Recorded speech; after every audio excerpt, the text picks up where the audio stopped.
محمد صلاح بيخاف على رجله، عمرو أديب مزودها، شيرين ومرتضى منصور لازم يعتقلوا لسانهم، معتز الدمرداش عامل زي الكوميديان السخيف. واحد من أشهر الإعلاميين والمحاورين في تاريخ مصر والوطن العربي هو القدير مفيد فوزي. النهاردة توفى مفيد فوزي بعد أزمة صحية شديدة جدا عن عمر 89 سنة. مفيد فوزي ليه تصريحات كتير جدا ودايما كلامه بيثير الجدل لأنه بيقول رأيه وبيتكلم بجرأة شديدة.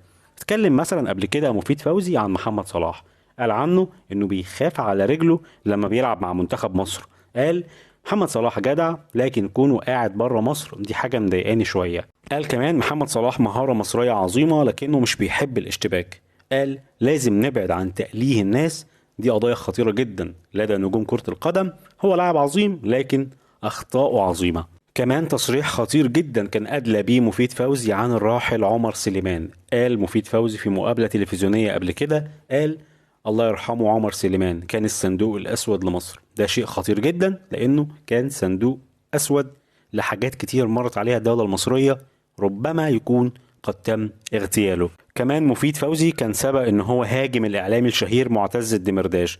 قال انه فضل يقدم التوك شو السياسي بنجاح شديد لكن فجأة قلب لكوميديان. قال انا مش بحب اشوف معتز الدمرداش على الشاشة وبموت على روحي من الضحك على السخافة اللي بيقدمها. وكشف عن واقعة غريبة جدا، قال ان لما معتز الدمرداش جه مصر سأله ايه رأيك اعمل شو كوميديان، قال له انت كده هتبهدل نفسك. كمان مفيد فوزي اتكلم عن رأيه في بعض الفنانين زي بيومي فؤاد، قال عليه انه مش بيضحكني ومش عيب ان اقول كده، زي ان انا اقول ان عمرو دياب مش بيطربني، زي ان انا اقول ان علي ربيع مش بيخليني مجرد ابتسم. اتكلم كمان عن الفنانة الشهيرة رانيا يوسف، قال عنها شخصية بسيطة لكنها لازم تعرف ان المهرجانات فن اكتر منها ملابس. كمان مفيد فوزي ليه تصريح شهير عن عمرو اديب في واقعته وازمته مع محمد رمضان. قال اتصور ان عمرو اديب كان لازم يحترم محمد رمضان كشخصية عامة ويعرف ان محمد رمضان بيختلق حوادث كتير علشان يثبت نفسه. اتكلم كمان مفيد فوزي قبل كده عن نادي الزمالك ومرتضى منصور، قال ان نادي الزمالك مش ممكن ينعم بالاستقرار بدون مرتضى منصور. قال